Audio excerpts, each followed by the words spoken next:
Oi, pessoal. Na nossa videoaula de hoje, a gente vai falar um pouquinho sobre os fenômenos naturais, tá certo? Como o próprio nome já diz, naturais, então eles independem da ação humana, certo? Então, os fenômenos naturais são processos que ocorrem na natureza, no planeta Terra, e que ocorreriam mesmo sem a presença humana, tá? Eu vou mostrar alguns para vocês aqui ao longo da videoaula, que vocês vão notar que eles são intensificados pela ação humana, ou seja, são processos naturais que já ocorreriam na natureza, mesmo sem o ser humano, na Terra, mas que, por conta da ação humana, por conta da interferência do ser humano no planeta Terra, esses fenômenos naturais acabam sendo aumentados, tá? Intensificados, tá certo? Mas é importante que vocês entendam isso, que os fenômenos naturais ocorrem independentemente da presença do ser humano na Terra, ok?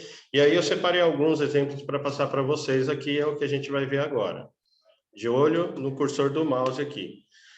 As tempestades, talvez sejam um dos fenômenos mais conhecidos por vocês, a gente acredito que todos nós já passamos por alguma tempestade, tá? Algumas delas são de maior intensidade, outras menor intensidade, tá certo?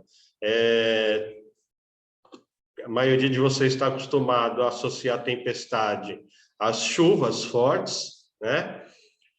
Realmente é uma das mais comuns, principalmente para a gente aqui no Brasil, mas é interessante que vocês saibam também que as tempestades elas podem se formar de outras formas, como, por exemplo, neves, tempestades de areia, que vocês já devem ter visto em filmes, e assim por diante, tá certo? Então, as tempestades, elas não são decorrentes apenas das chuvas fortes, não. Uma ocorrência muito comum nas tempestades em relação às chuvas é isso que vocês estão vendo aqui, ó, a formação de raios, e essas tempestades, elas também podem vir acompanhadas com ventos fortes, tá certo? Os terremotos e os maremotos. Os maremotos, a gente poderia dizer, de certa forma, que são os terremotos que ocorrem na água, tá? Mas tanto os terremotos quanto os maremotos, eles são decorrentes de movimentos que ocorrem nas placas tectônicas. No caso dos terremotos, esses movimentos das placas, eles levam a tremores de terras. No caso dos maremotos, eles levam a movimentação de grande quantidade de água, e os maremotos podem resultar, por exemplo, nos tsunamis que a gente tem ouvido falar e verificado aí ao longo desses últimos anos com mais intensidade, tá certo? Então, os maremotos a gente pode associar aos tsunamis. Aqui no Brasil, a gente não tem a ocorrência desses fenômenos com muita intensidade.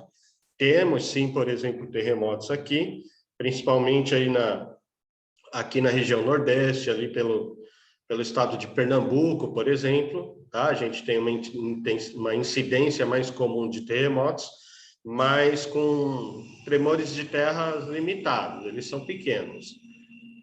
Por quê? Por causa da localização geográfica do Brasil em relação às placas tectônicas.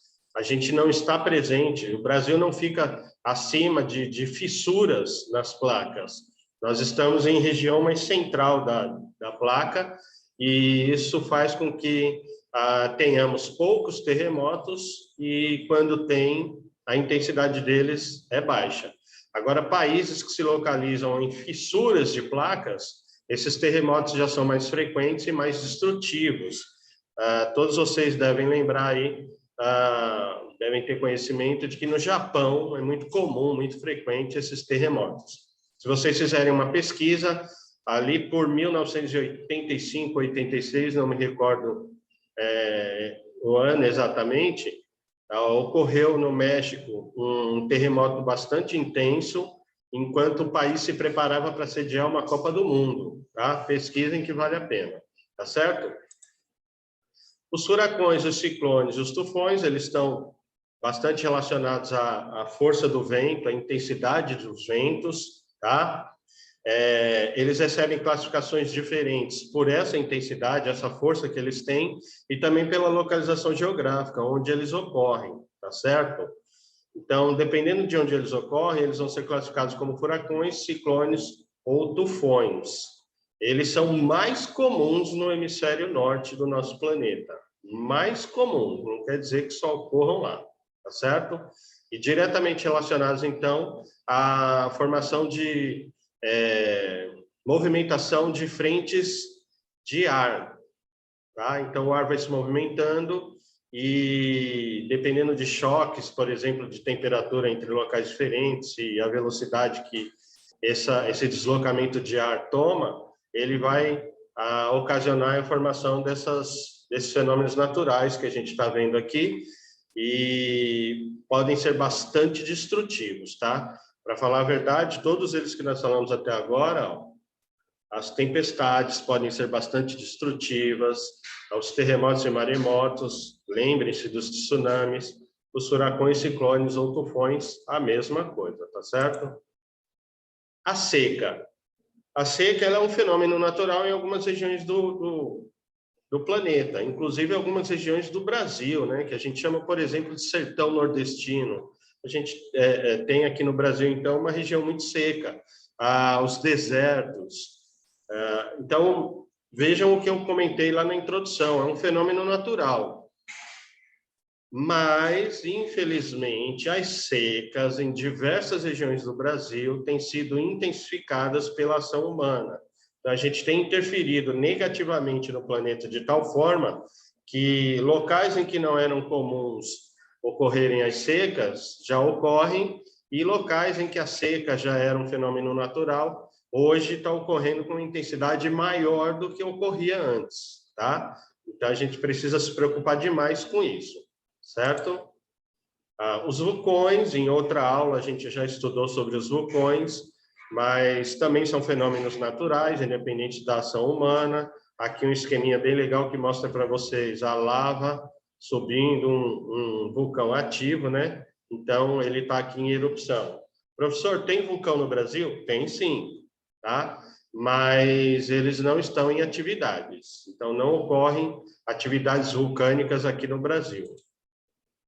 As inundações, também um outro exemplo de fenômeno natural. Vou dar um exemplo bem bacana para vocês aqui, mas antes disso, como eu tinha falado lá na nossa introdução, as inundações também são naturais, porém estão sendo intensificadas, aumentadas por conta das interferências do ser humano, interferências negativas que o ser humano tem trazido ao planeta, tá bom?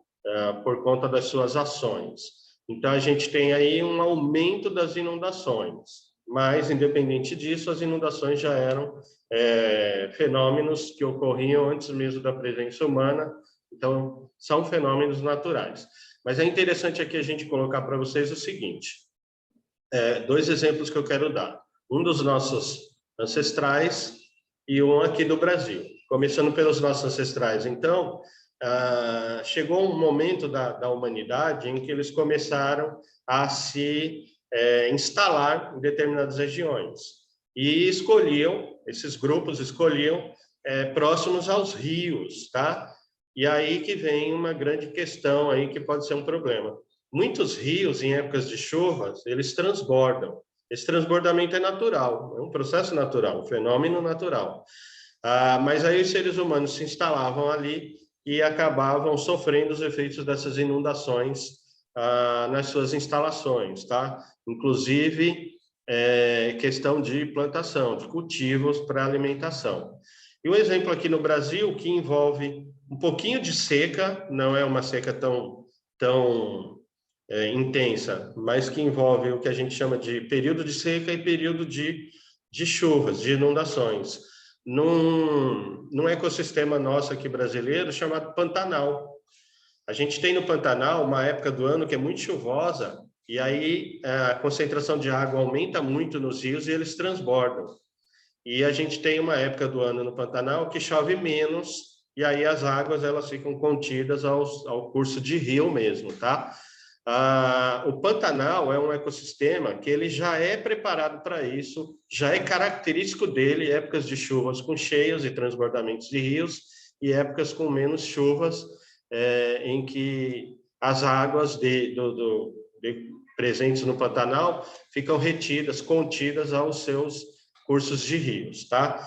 E é interessante que o ambiente ele é tão preparado para isso, que na época de cheias, em que a água dos rios transborda, os animais, principalmente os animais aquáticos, eles aproveitam para se reproduzir, para explorar melhor o ambiente.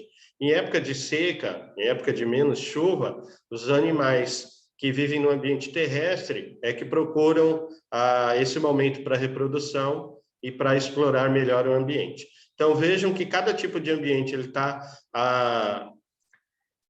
ele é adequado para as características que ele sofre. Vejam que vários fenômenos eles são naturais, independem da ação humana, mas que muitos deles estão sendo intensificados, aumentados por conta da ação humana na natureza. E essas transformações elas podem ser bastante destrutivas, tanto para o ambiente quanto para a instalação dos seres humanos, trazendo até mesmo risco de vida para nós seres humanos, tá certo?